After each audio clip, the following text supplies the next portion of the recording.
Little Hand says it's time to rock and roll. Bring the noise.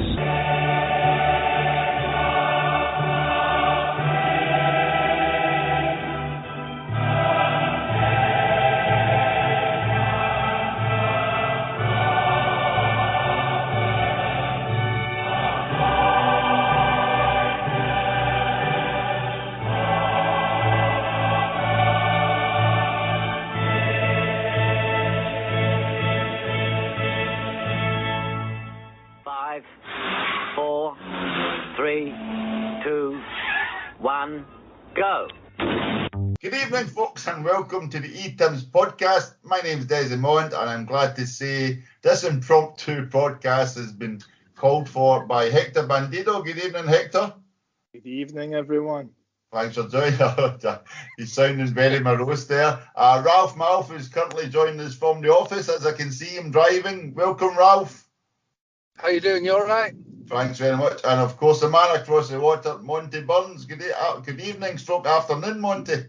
Evening, lads. Good to be I'm here. not sure after Brexit if there's a time difference these days. I'm not really sure what's going on over by. Right, so I personally was not planning on having a podcast for quite a while with the Euros, etc. But suddenly, I'll just have a quick update in the timeline. You can correct me if I'm a day or two out here. But just under a week ago, we suddenly get the renewal notices came out for the season book tickets, where we get an amazing offer of a £50 Superstore voucher, which we could really all use, I'm sure. And then, was it Friday night, Hector? You'll be able to confirm it. Was it Friday night, I think? Friday afternoon, sorry. Yeah. I don't know if it was leaked to Stephen McGowan first, if it was leaked to the press first, or Sky News. But suddenly the news came out that the Eddie Howe deal had collapsed. And then, Monty, over to you, because I know you're a man who likes to deal with the ins and outs of the actual business transactions at the club.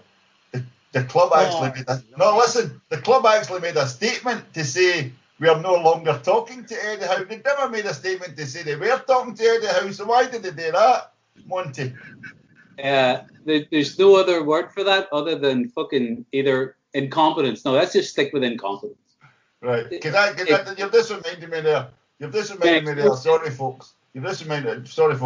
Hector and I share the Etims Twitter, Etims Net Twitter, and I actually meant to ping your very good friend on Twitter, Susie Dent, Hector, to ask her, is it true you can't spell the word clusterfuck without CFC? I mean, that was good through my head. Can I ask Monty, did he say or incompetent? I wasn't quite sure which word they used. A combination of both, because you cut out a wee bit, but yes, it could have been incontinence as well. This is the most fucking unreal. Well, we're taking the piss, if that's what you mean. That's what I mean. Yes. Yeah. Right, so as if that wasn't bad enough, right? And I'll quote the words of my sister on Friday night. So what happens now, right? So that was my sister's words to me, and I said, we're just back to where we started. And then I'm just to let you know, folks, we're doing this via Skype video, and I'm looking at Hector's face. He's got his head in his hands already. We get the news through that the front runner by a clear distant margin was apparently Ange. Is it Ange? Correct me if I'm pronouncing this wrong. Ange Postecoglou. Apologies if I did pronounce that wrong, anyone. And then it's basically been a Twitter warfare ever since, Hector, with various Celtic fans. How are you finding it? Yeah. Right, so can we just put one bit of nonsense to bed? This isn't about being parochial at all. It's based upon the guy's CV as a coach, right? And what I mean by that is for us, we need an experienced person to come in with our coaching staff who's got European experience of the club game here. Ideally, they've been successful. Ideally, they've coached in Europe. To even consider someone whose only experience of coaching in Europe was 9 months in the Greek third division with a team called Panathinaikos. That was his only experience, and then he fell out with the club, went back to Australia. That's his only experience. Brisbane Roar, whoever else, yada yada, the young Australian team matters not a jot. This guy should be nowhere near are shortlisted to be the Celtic coach. The fact we're even talking about him is actually, I find it quite surreal that our board would actually go for somebody like Eddie Howe, right? And the level that, like a Rodgers light, if you like, in effect, with a style of football, sports science, professionalism, to consider a guy who's barely set foot in Europe. I find it astonishing. And I'm actually reining myself in a bit because I actually feel we'd be quite frustrated and annoyed with the Celtic board and start seeing a few things that I might regret. But I just find it, I'm astonished, if I'm honest with you. Can I? Right, Monty, over to you, because I know you've got a different opinion on this. I do on a couple of different levels, but I share the same astonishment as Hector. I'm completely baffled as to how we've ended up here. But if you take away the unknown quantity, which we actually can't do it, but let's just... You can't take that away, though. Yeah, but we got to just go on one sort of structural... Take a leap of faith, Hector. So if Fergal Harkin is our new director of football, and this is his appointment, then it makes sense. And the only reason I say that is it's a known quantity to him in a group much, much bigger than Celtic in terms of the City Group football clubs. And he's a guy who, you mentioned Rodgers-esque, and I've been doing a lot of reading, as I'm sure you all have the last few days. And I've heard Guardiola speak incredibly highly of how his team played against him. I've heard read Rodgers' exact comment that this team was incredibly well coached, and a few others. But they're going to say that anyway. They're friendlies. But he has to have something about him if he's coaching for the City Group in one of their teams. But then again, so is Ronnie Dyla, so there's a counter. The only way this makes sense is if this is Harkin's decision. If it isn't, it's desperate. But that said, he's one. You know, I'd love to. You actually in your opening couple of comments, Hector, you called out something that's been ruminating in my head since this whole debacle started. What is the actual job specification for Celtic's first team football manager? Has to exist. It has to be somewhere. It has to be a job spec. It has to be something you fucking measure, which means something you're going to identify someone with. But the leap of Eddie Howe and all of that to Ange Postecoglou is so fucking far out left field that I can't get it unless it's Harkin's recommendation. Because if it is Harkin's recommendation, and we are tapping into that City Group thing, we haven't done too badly from it in the things that we've either bought or loaned from them. And if that's the start of a strategy with Peter gone, then okay. So what about Eddie? Sorry, Hector. So no, let me bring Ralph in. But I've got, as I would be with a wee brief chat before this, I've got hundreds of questions and they circulate back to a lot of the points, especially the business points. I'm looking forward to getting Monty's perspective on the bigger business scenario here. But Ralph, can I just ask you, as the person who writes the diary for Etims.net, were you surprised at all at the Eddie Howe fiasco? Because that's the only word I can use for that deal falling through after us waiting 5 months. Ralph? Oh, he's frozen on us. Right, okay. Right, while we're waiting on Ralph coming back, he's somewhere, he's driving, so hold on. You almost clicked there. No, he's had it. He'll come back to us. While we're waiting on Ralph coming back, talking about the business. Right? Nothing surprises me anymore. Nothing. Hey, obviously something that's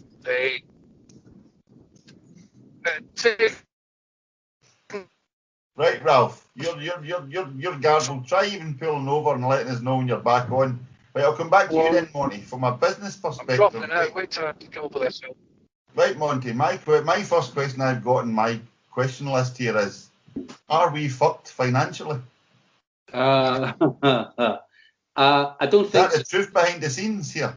No, I don't think so. I think we're cutting our cloth accordingly, and I think it's why the Howe thing fell apart. I think we probably panicked when we have had a top-tier English-based manager say, this is the squad that I want, and this is the going rate. And when it came to it, we shot the bed. Do you think Rodgers' whole staff was cheap? I know Rodgers was apparently, allegedly supplemented by Dermot Desmond, right? He had his whole backroom staff, allegedly. But surely if that was the case, they would have known that with Howe. And it wouldn't surely be how it wasn't a finance question. No, but I think it's part of it. And actually, you bring me back to a point that Hector made at the start as well. We vent all of this frustration on the board. But again, I'd love to know the hiring process, because in every company I've ever worked in, the board aren't involved in hiring people. Yep. Board or the owner might be the last person to meet the recommended hire, just to ratify him. Because if it's your company, you meet him at the end. If you don't fucking like him, you'll override. You'll overrule it. Desmond, to the best of my knowledge, Desmond has only intervened once, and it was when we interviewed Gus Hiddink, and Hiddink was presented to Desmond as the fucking that's who we want, and Desmond met him and said, no, I want Martin O'Neill. So in that context, I remember Hiddink talked about the fact they had agreed targets, signings, and the whole lot. So it doesn't make sense for me. I guarantee you, Bankia, Wilson, and all those other fucking clowns are nowhere near a hiring process at Celtic. But Desmond does. Let's not be about the bush though, right? I get your point about Law, right? And then you guy coming in, Mackay. Totally agree with you. But let's not cut corners. When we say the board, we don't really mean the wider board. We're talking about one person. Yes. We're talking about Dermot Desmond. When we say the board, we really should say Dermot Desmond, right? Because Dermot Desmond interviewed Brendan Rodgers. He met him in London way before any discussions with Peter Law. And Dermot Desmond met Eddie Howe. Dermot Desmond said Eddie Howe's the man I want. So this is where we've just got to be. I know what you're saying, semantics and all that, but it's Dermot Desmond, not the Celtic board. So if we tune in on that, then right, what you can then tune into is the reality that he's never dipped into his pocket to do anything other than buy Celtic. He has never bailed us out whenever it was needed. The club traded its way out of overspend with O'Neill. So the club cut its cloth to suit, and Lowell still delivered, whether we like to say that or not. So I have yet to see a cash injection from Dermot. The last person to fucking put money into Celtic of any great significance was the fans with Fergus McCann. Everything else has been qualified investment, and Desmond always wants a return on his investment. Right. Sorry, Hector. Can I? You're just making me think of something. Do you remember the film A Few Good Men? Yeah. Remember it with Jack Nicholson, Colonel Jessup, and Tom Cruise gets him on the stand. He basically traps him on the stand by saying to him, "Did you give an order that he wasn't to be touched?" And he said, "Yes." And he says, "Well, why was he touched if you already gave? If you gave that order and your word is the overall lord or whatever in that camp, that's what happens, and that's how he gets caught." Surely that's the same premise for Dermot Desmond. If Dermot Desmond said, "Eddie Howe's my man, I've spoke to him, get the deal signed," he doesn't deal with administration nonsense. He walks away, flings the wave behind him and says, "That's it, let me know on the golf course when it's all done and dusted." So who's the incompetent? Is it Lawwell who couldn't actually get that done? Because surely that, but Eddie Howe must have sat down and went, "I want X, Y, Z, A, B, C, 1, 2, 3. This is my vision. This is the plan. This is the program. I'll need all these guys." I don't even think they would even talked about how much it costs. It's just why would you need them? I need them for A, B, and C. That's it. Desi, can I touch on Monty? Can I just comment you just on that though? And this is where we know that the conversations have taken place, because the first person who leaked on Friday that it was off was McGowan from the Mail. And everyone knows he's probably Law's go-to guy, right? Mm-hmm. But he was also the guy 2-3 months ago who first said Eddie Howe was the pick. Desmond had met him, Law, etc. He was the man, and Desmond said, "Make it happen. He's the man I want." So this is the point that I think we're all struggling with. It was 2 or 3 months. Surely to God, you've lined everything up. All the ducks are lined up. Who do you want? Who's your backroom staff? Who's your sports science? How long's the contract? How long's your budget? What do you control? What do you not control? All that over 2 to 3 months lined up. And then if it's a contractual thing, you couldn't sign till say the 1st of June because of whatever for Bournemouth. I don't know the ins and outs. None of us do, right? But it points towards that, Bournemouth being the playoffs. Then surely it was a tick in the box exercise. Yes. For this to fall apart literally at the last minute smacks of amateurism. And I think that's the bit that most fans are struggling to get their head round. This should have been done, and you can argue the toss that we were maybe we give him too much platform. You're the man. Sign something. Job's yours. You agree? Shake hands. Yes. Sign something now. Why? Because we've just agreed, so we're not going to go and look at anything else. Here's your pre-contract. Sign it. Can't do that. Okay. Why? Here's a list of 20 things that I want. Okay, here's the 20 things that I want. Here they are. Sign that. Write it all down for me. No, would you just sign something that says you're committed to this journey? And obviously, no one ever either pressed that issue or no one ever got to that point of consequence.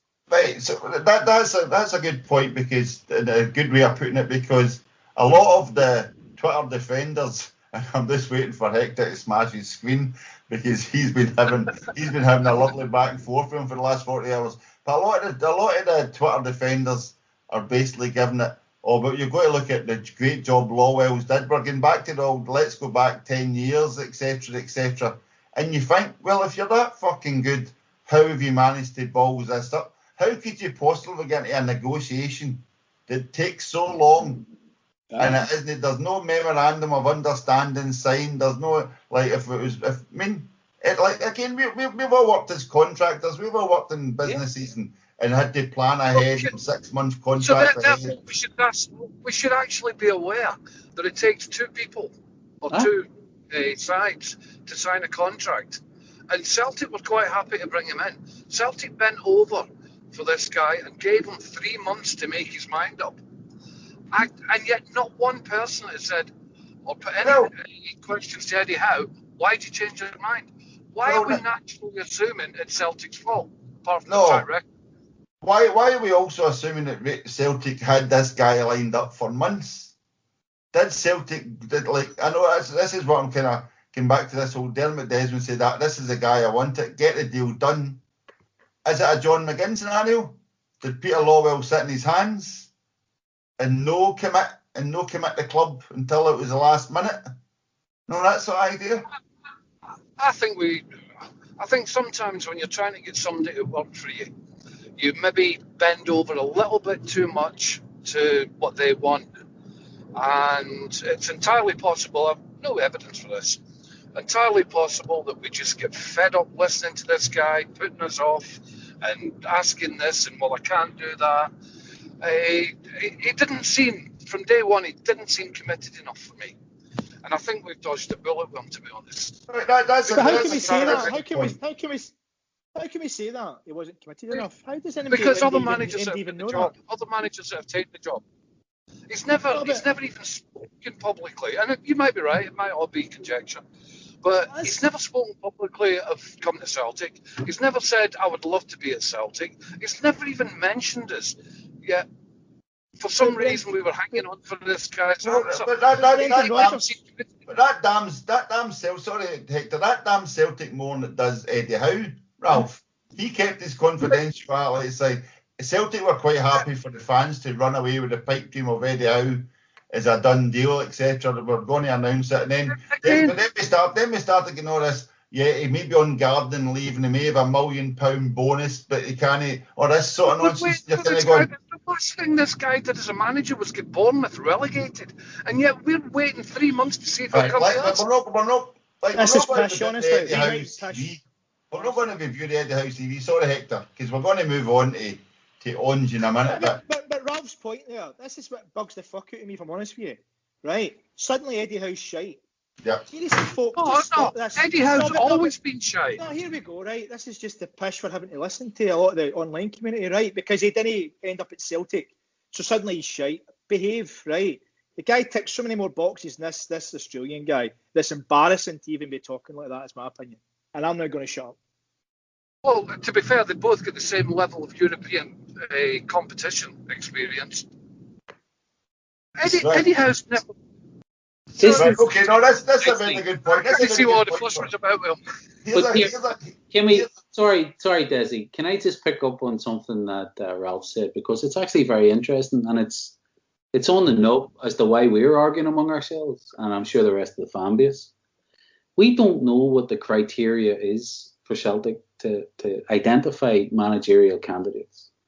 Remember, Benitez was floated for a while, the pipe dream of Mourinho, a real boxer. Hey, are we tearing Hector's eye there as Benitez get mentioned? Benitez came back. But hey, Benitez is still out of a job, and there's a huge thing. We flicked that link around, right? But hear me out, lads, hear me out. Like, that list that has been circulated, and I dug it up and I think I flicked it on the WhatsApp group. There are loads of big name managers with European experience, top tier. They've won trophies. They have built. Benitez always talks about a project, something he can believe in. You look at the likes of Conte, they float about, win leagues with budgets and fuck off. So there's a bracket that we would never look at. people who spend money to win leagues. Guardiola spent 862 million in the City group since he came there, still hasn't won a Champions League. But there has to be a bracket of manager of which we are both attractive to them and they're attractive to us. And I can't for the life of me understand how we've gone from Eddie Howe, sports scientist, thinking man's tactician, unless we know absolutely fuck all about this guy, and let's be fair, most of us don't. We know nothing about him. So unless he is one of these things, and that's our type, I'm struggling to think of another Brendan Rodgers type in British football that we would be attracted to. And the first one that says Colin Davidson wins a fortune. Can I come in on that point? I was going to raise that, right, about other coaches. So let's use McGowan, who seems to get snippets quite a lot, right? And give me his credit, he's right most of the time when it comes to Celtic. He mentioned a few weeks ago that somebody else who'd come forward and actually asked Celtic could they talk to him was Lucien Favre, the Swiss coach, 63-year-old Swiss coach, Borussia Dortmund outstanding, Mönchengladbach outstanding, and won the Swiss league. He get interviewed. He ticks twice more boxes than Eddie Howe. So why the fuck this guy? Because he came to Celtic. So is his demands too high? Is he approached us and went, I'd love the job, but I want X, Y, and Z, and Law's went, oh, you chase yourself. But you said twice there. Why would we not approach a guy like that who ticks almost every box imaginable? And European experience, and top year experience. Some time ago, actually, Hector, you answered that question. When you look at who Dermot Desmond actually hires, he doesn't pick. He won't pick a foreigner. It's an Irishman, and maybe that's part of the criteria. Well, maybe he just doesn't want. Australia's not a foreign country. Yeah, from the Postecoglou clan from County Cork.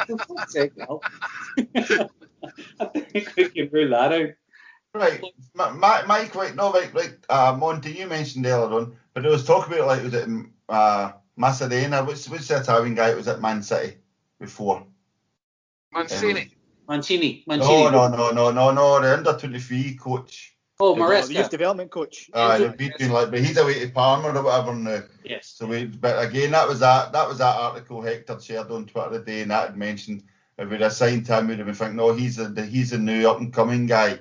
Whereas now we've apparently gone for the Australian kind of ex-Australian manager instead. But it's just that big ghoul in the corner of the City group that worries me. A, the Lawwell connection, and then B, now we've got the Fergo connection. Is it a case of Dermot's keeping the City group on side? Does he care about the City group more than he cares about Celtic? Because it might be quite nice to have a wee City group franchise up in Scotland. This is it, Desi. If I'm supposedly a custodian and I'm actually only interested in making a return on my investment, then I'm not going to sell it to a bunch of fans who don't like me. But if I'm interested in selling it, I wouldn't mind selling it into a group of companies who've got very deep pockets. And if I can sell them the concept, then I would certainly be flirting with them and building relationships with them. Especially if they're backed with certain governments who need lots of security contracts, where I also have lots of interests. Exactly. So I'm telling you, Hector picked up. It just reminded me of something with that City group thing. Go on ahead, Rob. Which was when Lawwell said that Cham came to us because of Rodgers. He was supposed to go to Girona on mere money, which was part of the City group as well. I wonder if that City group link goes back to the development thing under Rodgers. Maybe that was a plan, and maybe that's why we were looking at Eddie Howe to develop players. I think you're right. There's a lot more on the business side of things that we don't hear about because as supporters we don't really care. Right, but just to take a step back before we come right forward, and again, I still can't get my head around the fact that do we believe, yes or no, a quick yes or no poll, did we believe we were fully committed to Eddie Howe to the point where the club stroke football board believed they had Eddie Howe settled or set up and ready to go like after 3 months of negotiations? Were they fully committed to suddenly be in a stage now where we've got nothing and we're turning to somebody for the City group? It's not that way. So it's like quite a pivot, and it's quite an interesting pivot, if you know what I mean, as in we're surmising there could be possible connotations on a business level or do they just want this guy for his football ability? It's nothing to do with the City group. Or this kind of clutching at straws, because it's just a total head fuck an appointment. Everything is just. That's what I'm saying. That we don't. Yeah, we appear to have gone from science and fucking diet and modern thinking. Yeah, we went from a Rodgers light. Rodgers worked. Let's go for Rodgers Mark 2. Yeah, but this is the thing. If you read the coverage of this guy when he has been able to engage with European teams, Rodgers has talked about him in hugely glowing terms. So has Guardiola. They've both said. Rodgers said that something along the lines of the philosophy is as close to his own philosophy that he's ever came across in an opponent. Talked about how well coached they were. You had Jackson Irvine talking about this guy's training being manic, but apparently fucking unreal. So maybe we're just blinded by. We've been blindsided by the club. Let's not lose sight of that. The club have made a complete balls of this, and not only that, the way they cynically managed the fucking season ticket renewals before this leaked out. I would guarantee you they knew this thing was on the rails before they sent that first thing. Because if a deal's not closed, you mentioned the point, we've all been contractors. You do the deal, you do it quick, you get something fucking signed. The longer it drifts, the less likely it is that it's going to happen. Mm-hmm. So we've been exposed either unintentionally or there's been a whole lot of cynicism that's kicked in towards the tail end of this. A lot of people probably thought, fuck it, I'll renew Eddie Howe, we've got a big bang coming. Now we've got a complete fucking left field. And even me with a glass more than half full, I'm struggling as to how we've got from fucking A to G at this point. Well, here we go. Bring Hector back in here. Hector, especially, I've got one question for you. Do you know, can you tell me yes or no, Hector, did Ange Postecoglou have Celtic Sabutio as a child? Have you managed to establish that yet?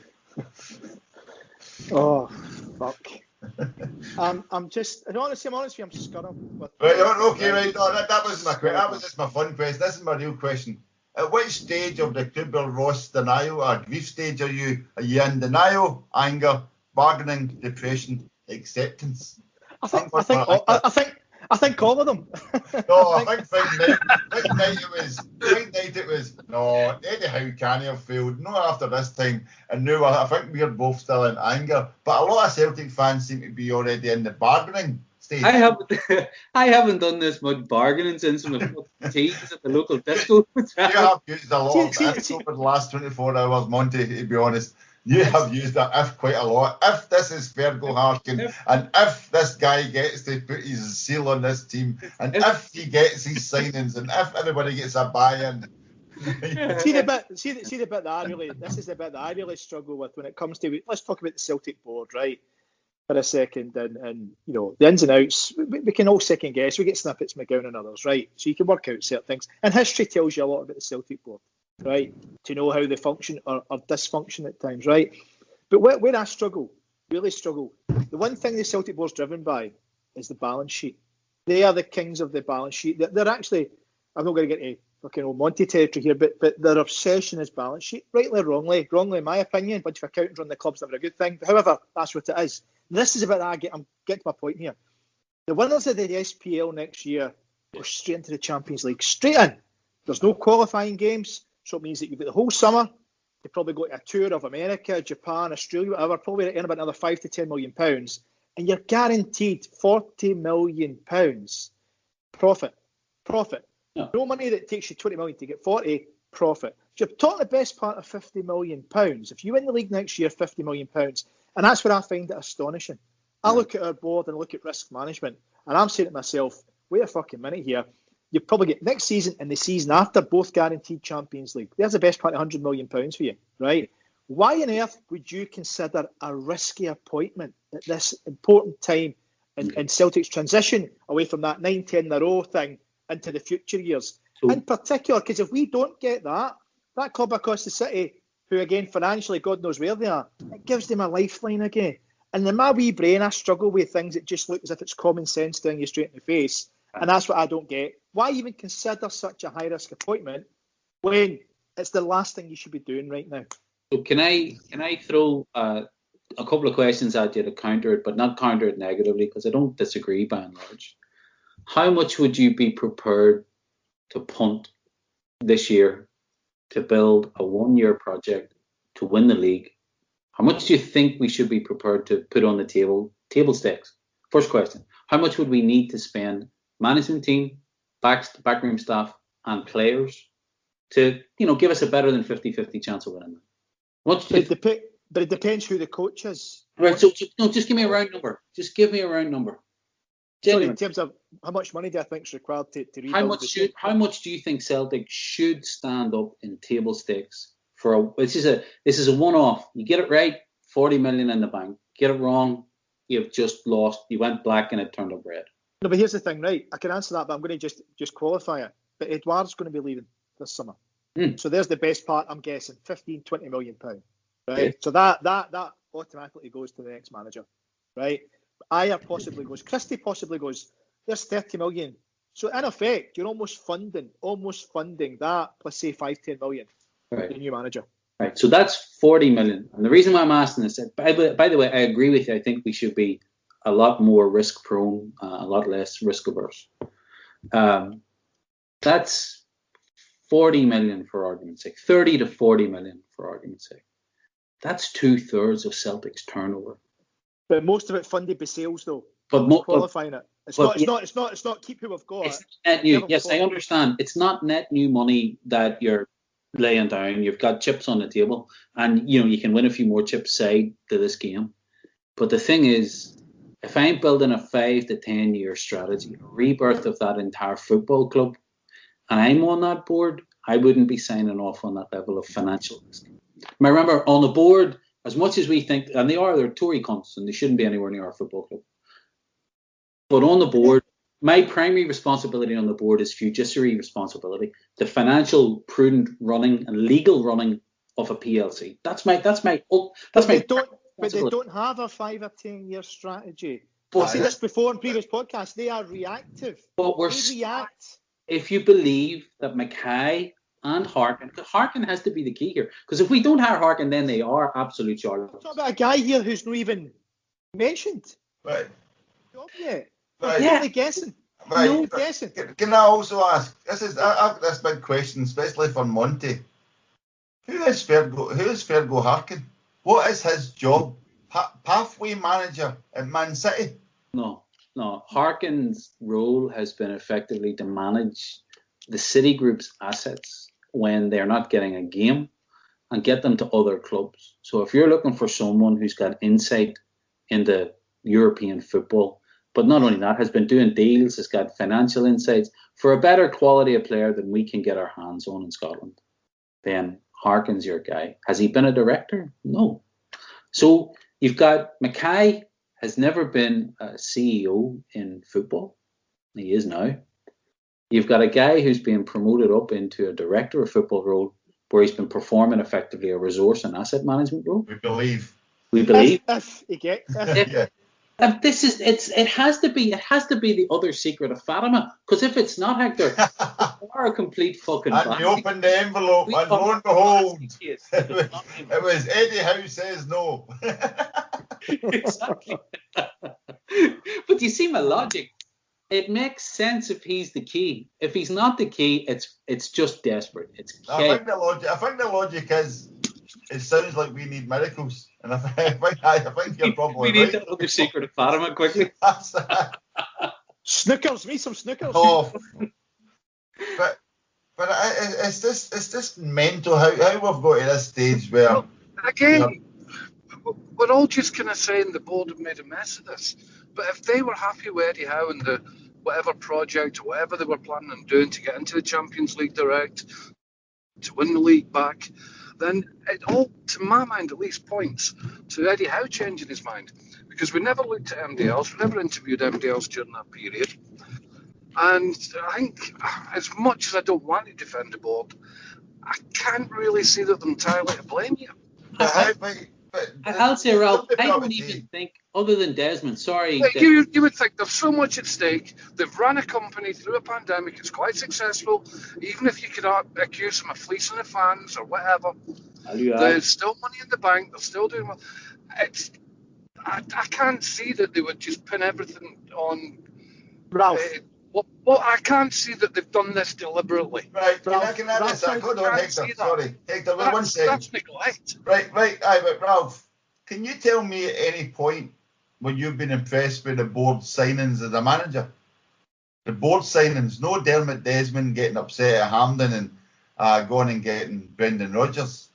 The board signings, Ronnie Delia telling Roy Keane he'll have to take Ronnie Delia, telling Roy Keane he'll have to take him as a second.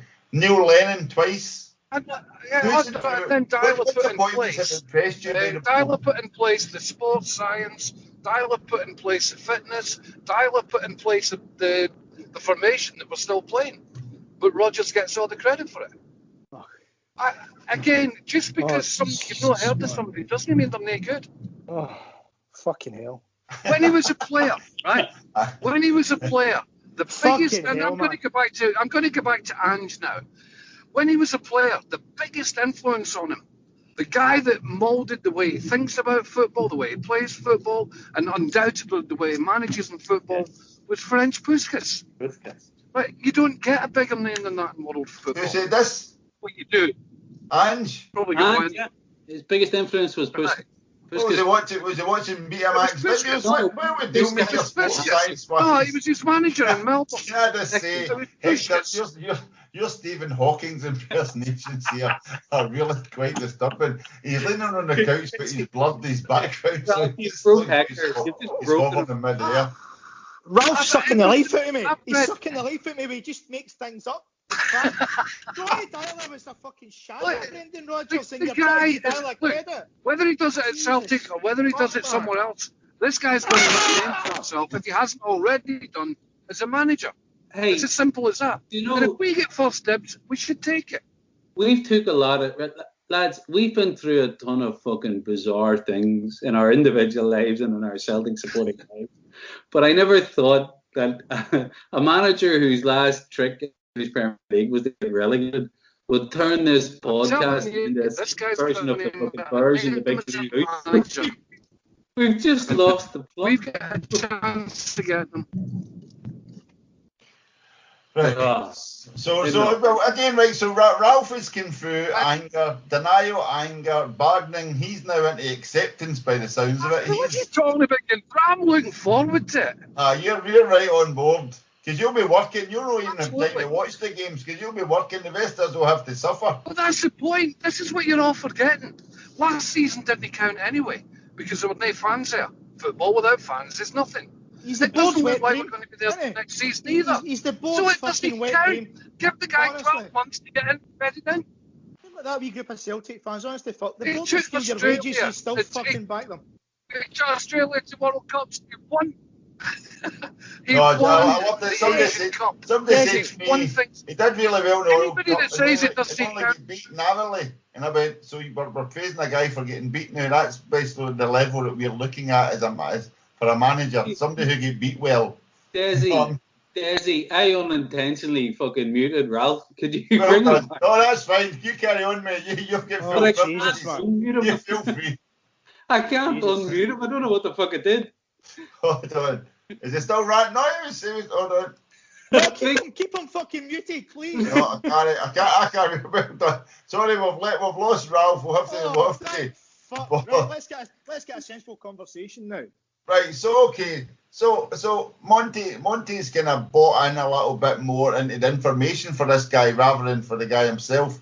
So Monty, have you seen anything that's impressed you? Do you actually think this guy's got something that could work at Celtic?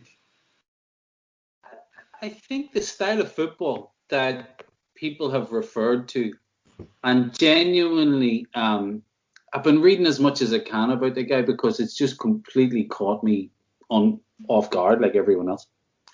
It seems he plays a very attacking, built from the back, energetic, full-on style of football. It's actually very open. It's we'll score more goals than you. So if that's one of our fan criteria, box ticked. It seems that he's a very good motivator based on ex-players who have played under him, saying that he's quite happy to give you a hug, but he'll hit you about in the arse at the same time. So, okay. Is that for today's modern snowflake? Don't know. The commentary from Guardiola and Rodgers as to how well coached the teams were when they played against them is, comforting, I suppose, to a point, but it's still friendlies. He did get Australia, and that Australia team actually played very well in that World Cup. They were very unlucky, and they did play a good style of football. It's how we ended up with Arzani, if you recall. Arzani, that guy we didn't want. The guy we didn't want, but we ended up with from him. the City group. From the City group. So we're back into this little thing again. So, I mean, I'm just staggered that we've went from an entire root and branch rebuild of a football club based on a manager profile to, it looks like we're just bringing in an upgrade on Lenny. That's the bit that's kind of blowing my mind here.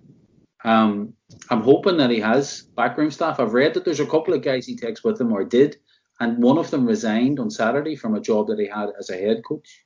So maybe they are letting him bring his own coaches.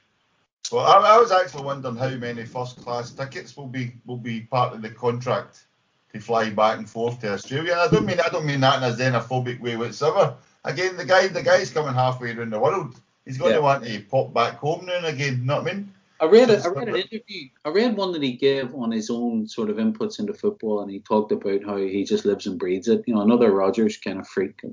He talked about how his missus kind of tolerates it. He literally is 24/7 on his job.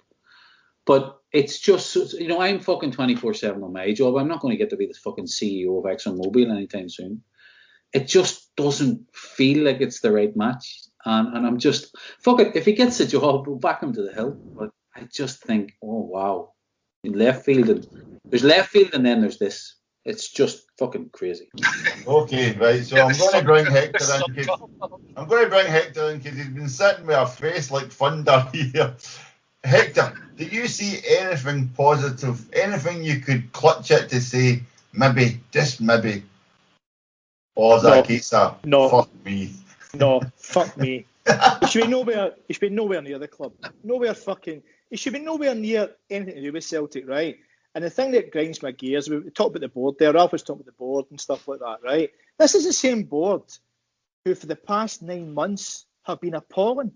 Zero communication.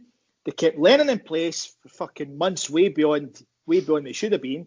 We get nothing from them for months and months and months. The fans were pushing the Twitter account to say, can we get a comms update and a new manager? And eventually they released a statement that was wishy-washy. So they've got nothing. There's nothing they do or have done this season that fills me with any confidence they've got a plan. They've got a strategy. This smacks of a complete panic move. And that's the thing that's frustrating me. If you wanted a HOWE, he's not available. You go for somebody similar. You've obviously got in your head, you've got back to your point, Monty. You've got a vision, but you've got a style of manager you want who ticks these boxes, right? But to go for that to somebody completely out of not just left field, but it's a different dimension. It doesn't make any sense to me. See if they'd said 3 months ago, we're going to get a director of football in, we're going to get a coach in who will work with the director of football with a style and method of playing football. We'd have bought into that 2 or 3 months ago.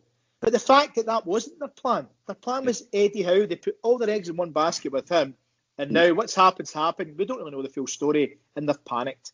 And they've gone for this guy. So I've read up at the guy as well, right? I think you're right, Monty. He wants to play football. But let's bear in mind, Brisbane Roar, Melbourne. Right, let's be brutally honest. Scott McDonald is 40. He's currently getting a regular first-team game in the A-League in Australia. That's on BT Sport, right? He went to Japan 3 years. Be fair to him. He won the league. He also finished 9th in a season. Wait, Stephen Davis.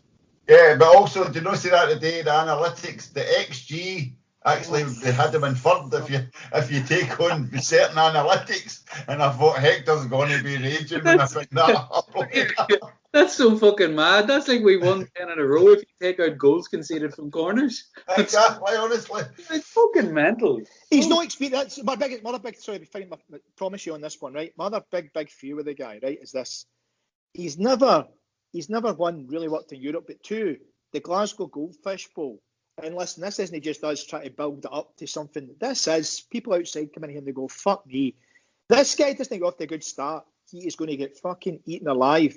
Forget the media. Forget the in for a second. The Celtic supporters are going to eat him alive, right? Because like it or lump it, a lot of them are like how we're feeling right now. They feel scunnered with the board, how they've been treated the past 9 to 12 months. And if this guy turns up and gets the job, it worries me. They won't give him a second chance. They're going to judge him straight away. Number two, how many fans won't renew their season tickets next season if this guy gets the gig? Let's not underestimate that. There's a lot of anger right now, and that's not going to go any day soon, right? You mean you've not renewed since last week's letters dropped through the post? Have you not renewed yours already? I've not renewed. I'm not renewing right now. I'm not renewing until I know who. It'll be the last minute, same as last year, wouldn't it? But no, I was going to say, but again, how long does this guy get to acclimatise? We sign players like Tom Roderick and we say, well, we're going to need at least a year to 18 months to settle in. You can't get that with a manager. I mean, he's got to come in and hit the ground running. In 6 weeks' time, his first competitive game. I mean, madness. To think. But like, I was going to bring that back to Monty just for a second. Like, again, do we think they've went all in on Eddie Howe? Eddie Howe's turned around on the Friday and said, no thanks, game's a bogey. Has Dermot just phoned Fergal Harkin and went, Fergal, we're up shit creek here. Peter's made a balls of it. Have you any idea of what we can do? And turned to Fergal Harkin and said, we need a plan B. Because Celtic have not had a plan B. Because Peter was expected to get plan A through and signed, sealed and delivered. Well, if it's a case, and we're back, I've been trying to figure out in my own head the hiring process. And as you pointed out, Dermot Desmond is the when we vented the board, it's Desmond. And it's a big name manager.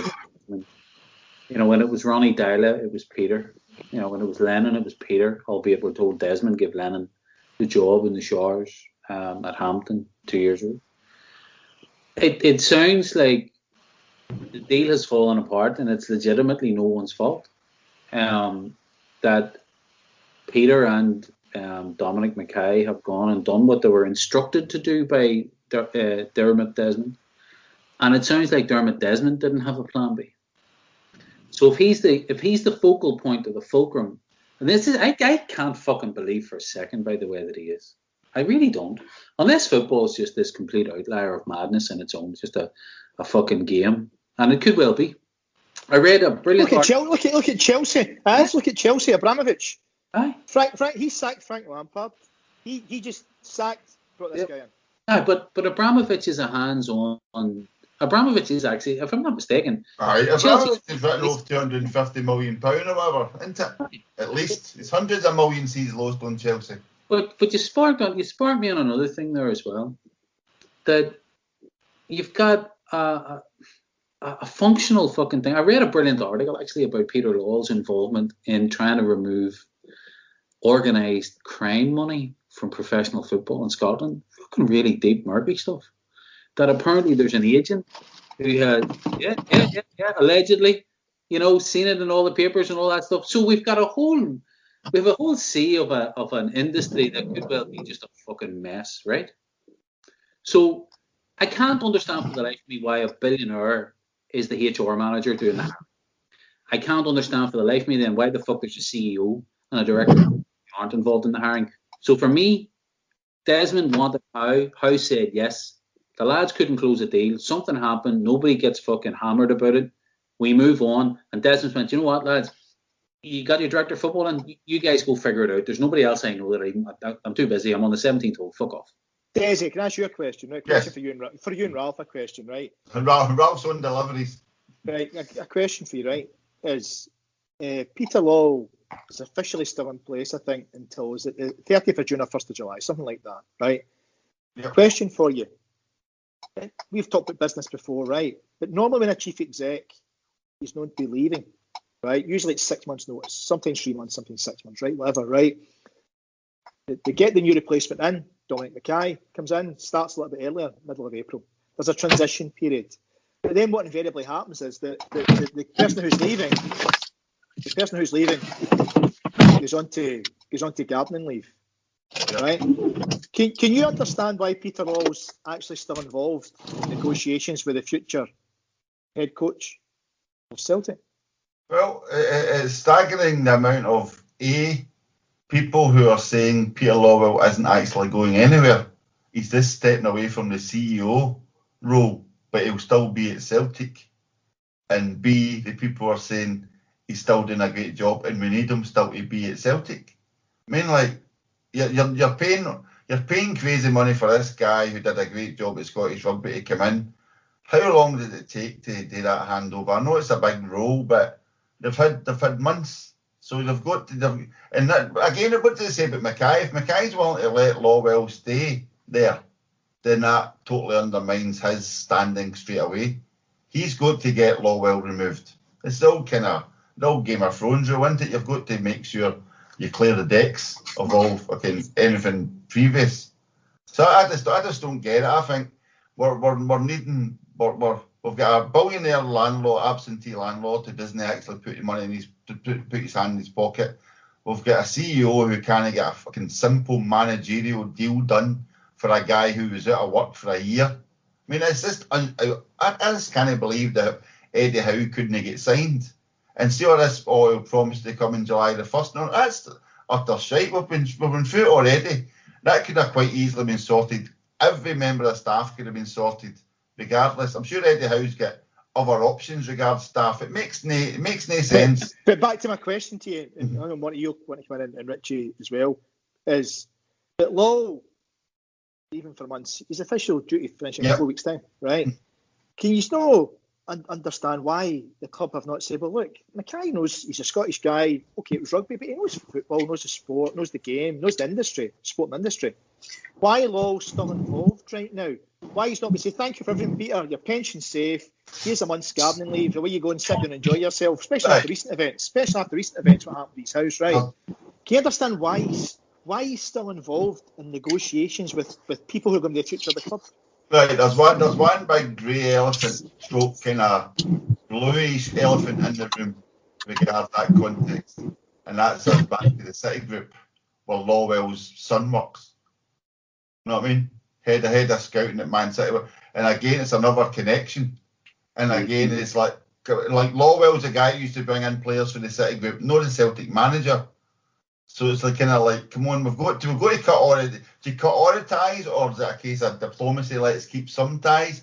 Let's keep him on because he's used to dealing with the City Group. Has that always been the deal? Is Eddie Howe? Have we been stringing Eddie Howe along, or has it just been a nice non-committal relationship between both of us? We'll get back to you, Eddie. Eddie will get back to us. He's hoping Crystal Palace phone him. We're hoping that we tie up somebody for the City Group, and it's just shit. It's just shit. But it's my Peter Law question, right? Monty, what do you think?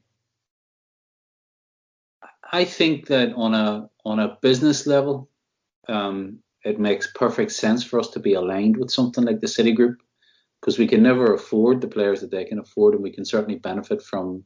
Like you look at Boyata, we bought them from City because he was never going to get a game. He's happy to come. Denier, Guidetti.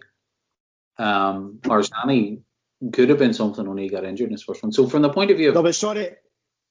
Maybe I never made myself clear. No, it's the fact that Peter Law's still involved. Yeah, sorry. I was rambling a wee bit to build up to that. If those relationships are there and Law has genuinely owned them, then there's a handover and a joining of the dots between him, Mackay, and the big Harkin, if he's coming in. I think as a CEO, he should have been exited from the building the minute Mackay came in early, unless Mackay wanted him to hang about for a month, maybe 2 months. There's no reason for him to stay there any longer. He's not doing anything. Mackay will be picking up every one of his duties from the 1st of July formally. He should just be gone. Now, the other aspect to it is the way you think he might want to stay. And I had a bit of a laugh to myself about this earlier. Remember Southampton hired Woodward, the ex-England World Cup winning manager in rugby? They brought him in as if there could be some sort of crossover from rugby to soccer, high performance coaching and all that shit. And I'm wondering, is Harkin clear that he's not going to make that same mistake? Or did he just want reassurance that if he's going to do those types of things and port things over from rugby that may or may not work in soccer, is there someone who can give him a grounding on it? But for me, if I take that job and I'm Mackay, I want Peter out of the building as quick as possible. Fuck off. Thank you for that 1 month of your 3 months. Fuck off now. This is my gig. That's exactly what I would do. And I'm sure you'd do the same. You guy, thanks. Fuck off. Mine. And I got a couple of wee PMs, I'm sure, DMs, should I say, on Twitter, a couple of lads I'm connected with. just about the fiasco. One guy in particular is reasonably well. He gave me some really good insights on a couple of things. He said apparently Mark Burchell's granddad passed away recently, had his wake at Celtic Park, something like that, recent. Quote unquote, I'm reading the note, overwhelming opinion was that Celtic's approach from start to finish has been amateurish. Howe wanted everything he was promised down on paper after consulting with Brendan Rodgers. Celtic were reluctant to do it, write it down before he would sign, and swept like Celtic. Burchell was a scout. Grant was coming in as a coach. Oh, you're froze there a minute, Monty. Try it again. Sorry, lads. I'm back there again. No, you're back. Sorry, just saying, Burchell coming in as a scout. Peter Grant was meant to be coming in the coaching staff. All this fell apart last week. It's the whole notion. The last piece, we talked a little bit about Mackay and what Mackay would do. His comment was, from what he's hearing, Mackay wants to change everything. So if that's true, then why the fuck is Peter still about will be the question. But if I'm him, thanks. On you go. See you later. Yeah, but again, like Lawwell's remit, get that guy in get that manager in, and he's just strung it, and he's still tidying up behind him, so to speak. Whereas, like, again, it's got to come to a point where Mackay has to say that you've got to go. I mean, you can't hang about. But again, have we not always had lingerers on, like they end up becoming SFA presidents? They become like part of the board on some ante-room just to get a job at the SFA, and it'll be like the whatever they poxy European club associations and all that are. I mean, like honorary titles, and he'll still be hanging about like a bad smell. Maybe that's it. Maybe that's the whole thing. Maybe he's there as it's highly politically charged Scottish football. Maybe that's Mackay's crutch. Maybe that's what he needs. He just needs something. Sorry, this kind of comes back to where we started. Whereas like Dermot Desmond had agreed, but it was Eddie Howe. It was going to be Eddie Howe. This is what I want. And then it's a case of, oh, that never happened. So now it's a case of, right, I want this new structure. So like who's making the big decisions to go, I want it to be clean, I want it to be a new director of football, I want this, I want that. We're saying, oh, now Dominic Mackay's coming in and saying that. You know what I mean? Is he taking directions for Dermot, or is he giving directions to Dermot to say we need to change this in a totally different way? But this is the whole thing. Why, if that's the case and this is Dermot Desmond's thing, why the fuck is he hiring a CEO in the first place then? It doesn't. None of it makes sense as we try to ruminate on how the fuck we've got here. It doesn't make sense. Why would you hire someone and then tell them what to do? Why would you do that? You give them broad terms, a spec, a job role, and then let them get on with it.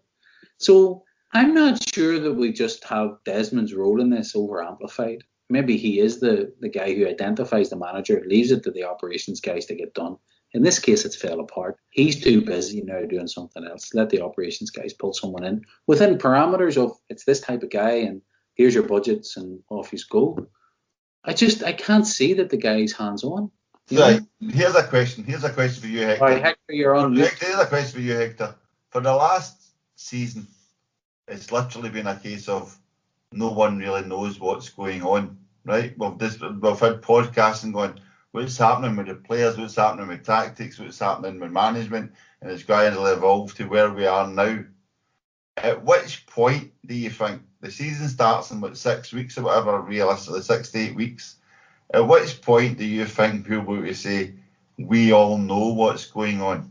We're clear. We can see a club vision. We can see a management structure. We can see a footballing structure, a footballing vision. We can see a balanced team on the park, which actually has a tactical awareness, because it's been a long time since we saw that, let's be honest. Are we thinking 3 months? Are we thinking 6 months? Are we thinking right off the season already? But we don't know. It's a hard one, because unless we know who the coach is going to be, how can we answer that with a degree of confidence? It's a tough one, because if it was a father or a Howe, you would probably say, actually, I'd expect within about a couple of months you would start to see that come to fruition, because they'll be backed because of who they are, right? They would want reassurances, which obviously with the looks at how didn't they get in writing, which makes a lot of sense actually. Mm-hmm. If it's Ange coming over, who knows? Could it be a year? But if it's a year, he won't get a second year. The fans will have chased him out the door. This is my point. There's so much anger out there that with the fans not being at the stadium, for Lennon at times, right? You get away with murder in a football sense, right? But the fans are going to come back, and trust me, if we don't hit the ground running with this new guy, a lot of folk know wanting him there, they're going to chase him. They're going to absolutely chase him. That's my worry. That's the last thing we need, is more upheaval yet again. So we should be going for somebody that ticks the boxes, big cash cow sitting ahead of us next year, a rebuild that's required, they play good football, there's plenty of good coaches out there. Common sense, please, must determine the next steps. Let's not do high-risk strategy. No at this time. Please no. Right, talking about common sense, let's see if we can hear from Ralph again. Ralph, can you hear us? I think he's on mute again. Ralph, are you on mute? I don't know. Was that you who put us in this lovely setting here, Monty? I need to stop clicking because I think I might even have fucking... Yeah, you might have put us in a nice step routine. Oh, hit it again, Ralph. Hit it again. Oh, hit it, it goes off. There you go, you're back. Yeah, Ralph, so what do you think? What do you think? Short-term vision, long-term vision, how do you think it's going to go? Right, over the close season, the rest of the close season, what's your thoughts? I just want a manager, and to be honest, I don't really care what he's like. Yeah, and with the manager will come some sort of structure. The drawback with Ange is that he may have to quarantine when he gets here. He'll maybe not be as focused on the job from the minute he gets through the door. That's the drawback. But really, we need to make a decision and stick with it. That's why I honestly think that the HOWE thing was out of our own control, which we fell back on a plan B. If we hadn't get somebody so quick, the board would have got criticised. Whether or not it's the right guy, time will tell, etc. But I think it's bold, it's ambitious, and give it a shot. Do you think? Again, this kind of makes me think of something interesting. We keep hearing people like criticising Neil Lennon's players, etc. Is he going to? Are we going to say it's Ange's players? Is he going to be bringing players in, or is this when we started going? Okay, Fergal Harkin, who are you bringing in from City and beyond? Are we expecting him to have a big roster of? Okay, who needs a centre half? Who needs a right back? You know what I mean? Who needs a new goalkeeper? That'll be down to the director of football to find, or the coaches, or the scouts. He'll just identify what he wants, I think, and that at least would show they're working together. Unless he has got somebody who wants to bring me on, somebody that can take a free kick like Nakamura from over there, that would do me. But probably still get Nakamura and still playing. We could probably just bring him back. I think there's somebody at 54 also playing the Japanese league, which would really keep Hector happy. I mean, he needs something to put a smile on that face. He's sitting here with his face tripping him, folks. He's moving into depression. He's moving into the depression side of grief. You know what I mean? Back again. Right, here we go, Monty. Back to you, businessman. Are the club still laughing, knowing everybody's going to renew their season tickets regardless? I don't think they are at this point. I think there's such a groundswell that whole fudged message around thanking thousands for their early commitment. And what about the rebuild? They kept using the word rebuild in their email. Help us with the rebuild. Don't cash your vouchers and it'll go towards the rebuild. But rebuild's great. Show me the plans. You know, if I have a book, show me the actually. The fact that they're talking about a rebuild means that's their plan. So there are going to... I mean, we all talk about players leaving. We all think it is going to be. But that's them saying, yeah, we're going to be getting rid of players. We need to rebuild a new team. And no matter what the cash cow is at the end, that's going to take time. But it's not just the team, Ralph. We're talking about removing a guy who had not removing, he's leaving, he's retiring. But he had a singular controlling influence over football and operations that he should never have had. He was a de facto amateur director of football, but he's learned a ton about it, and he didn't do too badly if you look at his track record. But he also made a lot of mistakes. So we're now moving to actually hiring people who are football people to be directors of football. We're going to hire full-time staff who will be there irrespective of the manager that comes in. So the manager is going to become some sort of rotational figurehead with a couple of his own staff, without a doubt, but that a sports scientist, a nutritionist, a scouting network, all the things that you expect will be in place, but under the direction of a director of football. So now I'm Ange. I fit a profile of a manager. I want to play a particular way. And the new director, this is why Harkin makes sense, again, with the big if. I play attacking, pressing football, therefore I need two fullbacks, the likes of a Tierney and Frimpong. So go and find me two of those, please, because Greg Taylor's not going to do it for me, and neither is young Anthony Ralston. So we're just going to let those two young fellas go. I need two ball-playing centre-halves. Julian, yeah, he can do it.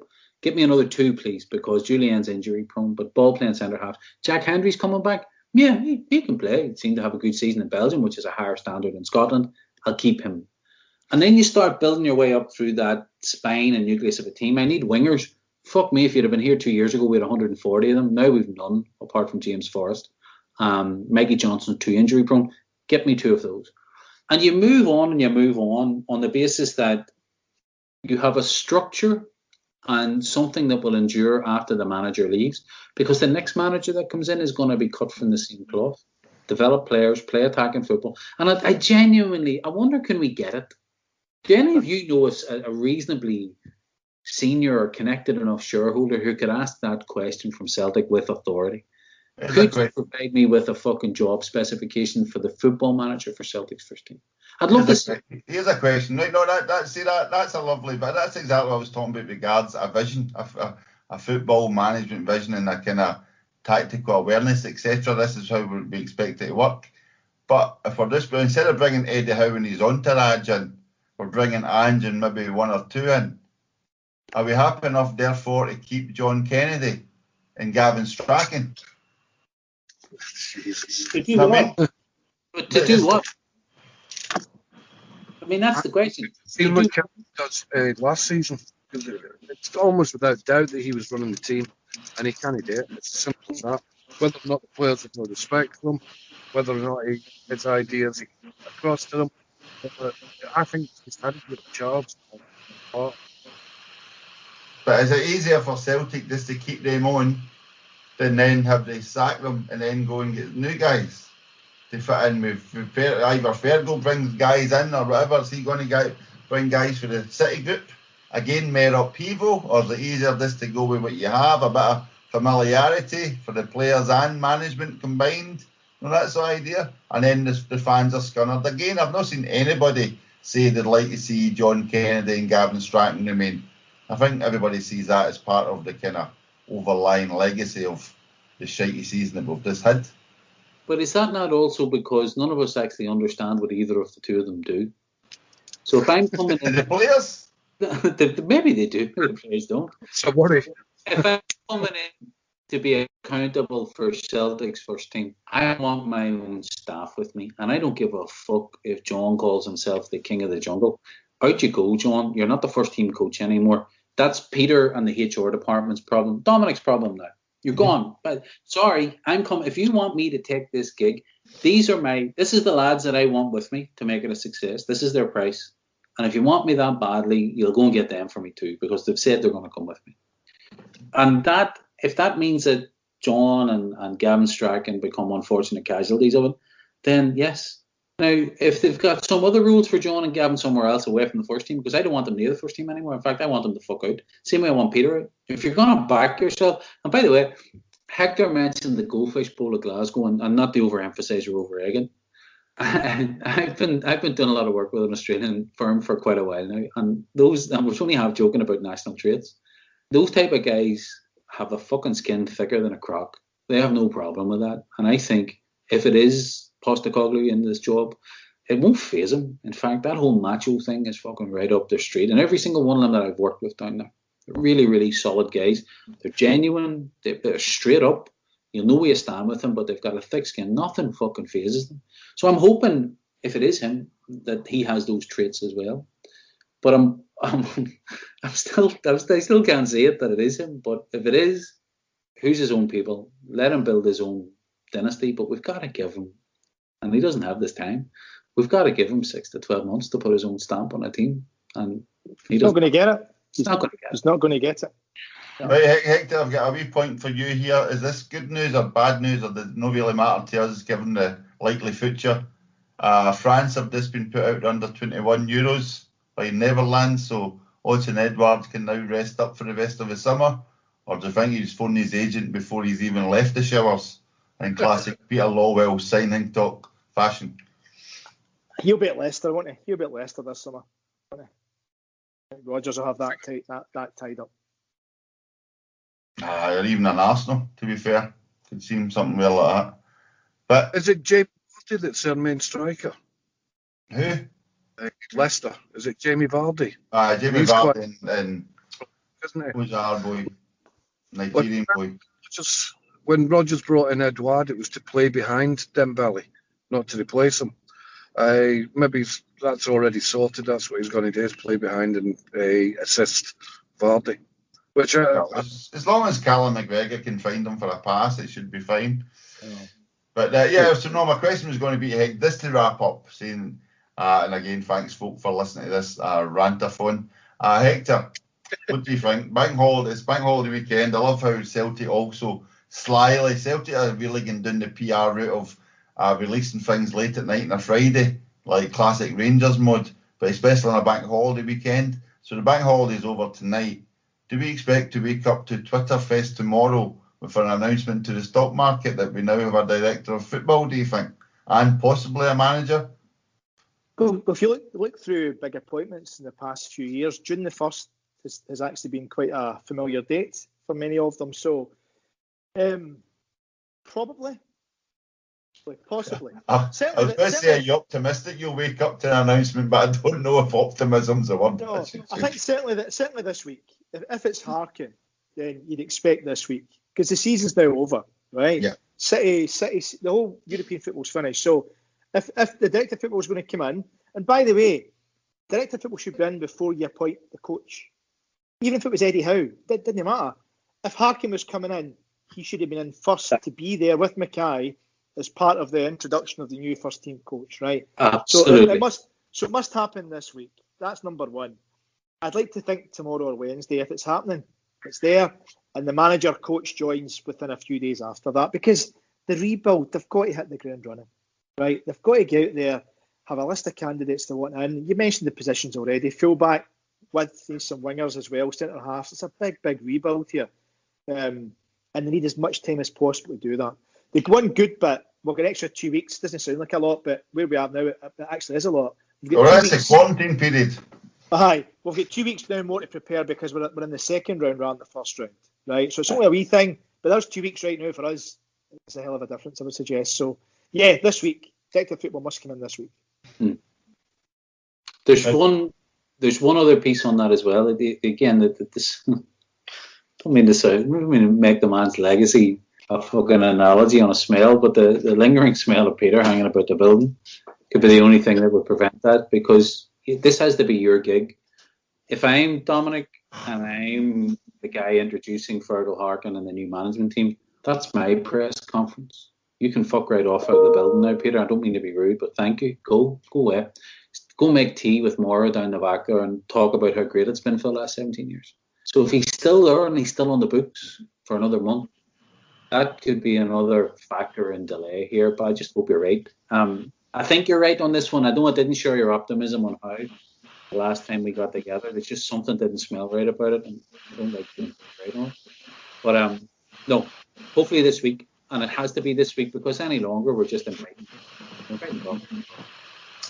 And Ralph, final one to you. Do you think the next podcast will be Hector saying, "I told you so," or will it Ralph be saying, "Who would have believed it, eh?" I think, everybody's right. It needs to be done this week. We need to hit the ground running. We need to. The club are not great at communicating with the support. They need to tell us what the plan is. They need to be a wee bit more open with what they're doing and why they're doing it. And we need to start the clear out and the rebuild immediately. We are where we are, and we need to deal with that rather than what might have been. Can I ask you, Desi? Can I ask you all? Just. I meant to ask earlier on, but just a final question from me. Bearing in mind what happened with HOWE the end of last week, and ever since then, what the last 48 hours or 72 hours, it's all been about Ange coming in. Question: do you think Ange will be the next Celtic head coach?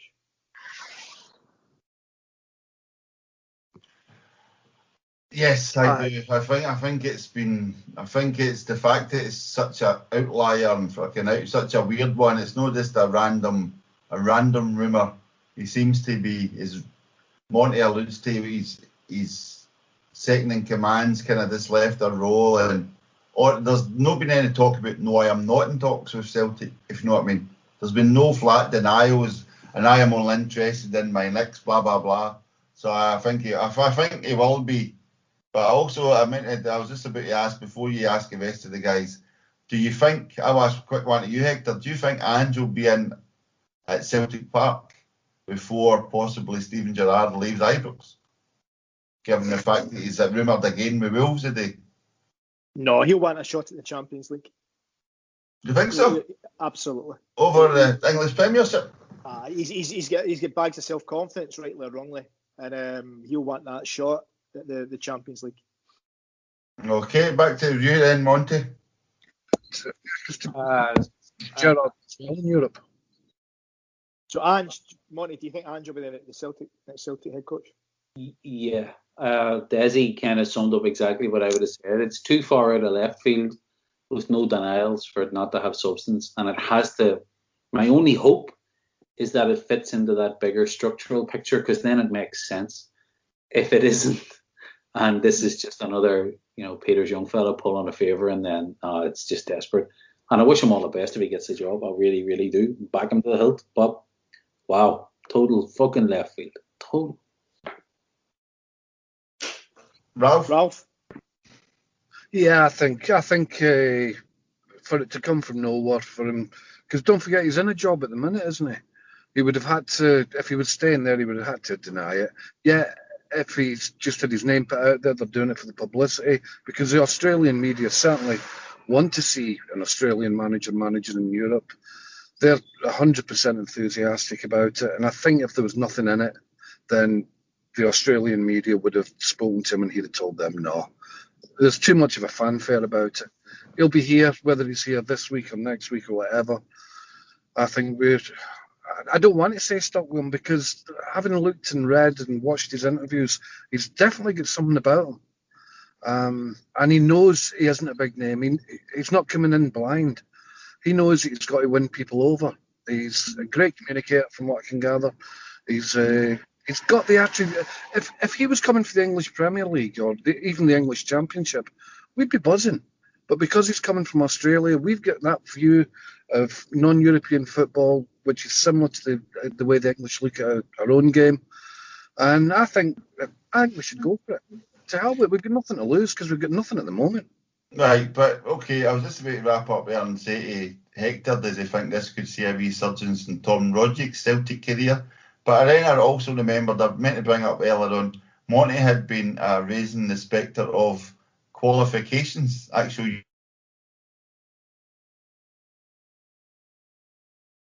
Can I hear you? Right, you went. Just gone. European coach.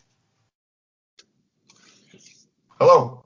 Hello. You now? Yeah, you cut out. Sorry, I died. So apologies. No, I was about to say, Hector, do you think this will see a resurgence in Tom Rodgick's Celtic career? But I then remembered Monty mentioning possible issues regards licenses, not having the suitable license to actually be a coach. Doesn't have you. I made the joke about him not getting a work permit for a laugh, and that kind of caused people to really get annoyed on Twitter. But then you actually mentioned that it was a fact that he may not actually have appropriate licenses. So do you think we can get through a whole week? Here we go, a press conference end, we suddenly realise we'll not get the paperwork in classic Celtic fashion. You would, yeah. you would think that they've thought of that they've checked that the guy is actually qualified to work in this country before they asked him. Because if they haven't, then the whole lot of them should be out the door tomorrow, because that's just ridiculous. That's just a ridiculous scenario. Regardless of what they say in the papers or whatever, if they have that, then they don't deserve to be on the I board. don't think it's as big a barrier as I initially perceived it. I think actually the manager across the city may well have even started without his pro license and got it while he was there. I think it is a formality, but again, you're back to Hector's opening point. There's a list of 50 to 100 top-class European coaches out of work at the minute. Did we really genuinely have a number two that was Ange? And I'm just not sure we did. So we'll know soon enough. Can I ask him one question? I'm not sure. I'm still. I think they'll put that one out there, and I think they've seen a lot of the reaction, and they need the fans on board. They need the fan season ticket money. They are desperate need that cash. Would they take such a big risk that they might have 10,000 not renewing 15,000? I don't think they will. So I'm undecided. It wouldn't surprise me if somebody else comes in stadium. Would you take Benitez? Well, we can only say so. That's enough for tonight, I think. Hopefully we'll have a chat within the next week or so. Should he turn up, and then we'll enjoy his press conference. I'm just looking at his latest press conference, Hector. He said, "Everyone knows me." Did little to quash the rumours when asked, although he reaffirmed his current commitment to his task at Yokohama. He said, "Everyone knows me, knows that my focus is always on what's in front of me. I've understood there's some speculation around the future, but there's one for Monty. I've stopped thinking about the what ifs in the world a long time ago." So there we go. So it's just a big case of what if, when we'll find out soon enough. So we'll find out tomorrow. Hopefully when everyone's listening, this will be Tuesday, and we'll know if we've even got a director of football, or even Fergal Harkins knocked us back and we're really back at square one. Derek McInnes is still available, so let's not forget that. All right, folks. So it's just left for me to say thank you for listening. The podcast, as always, available on etims.net, as well as on Spotify, Spreaker, Apple Podcasts, Amazon. Anywhere you go for podcasts, you'll find it, along with the rest of them. So this for me to say thank you to Hector Bandido, Monty Burns, and Ralph Mull for joining us. Thanks, guys. Thanks, Desi. Thanks, everyone. Thanks, Desi. Okay, folks. My name's Desmond. Good night.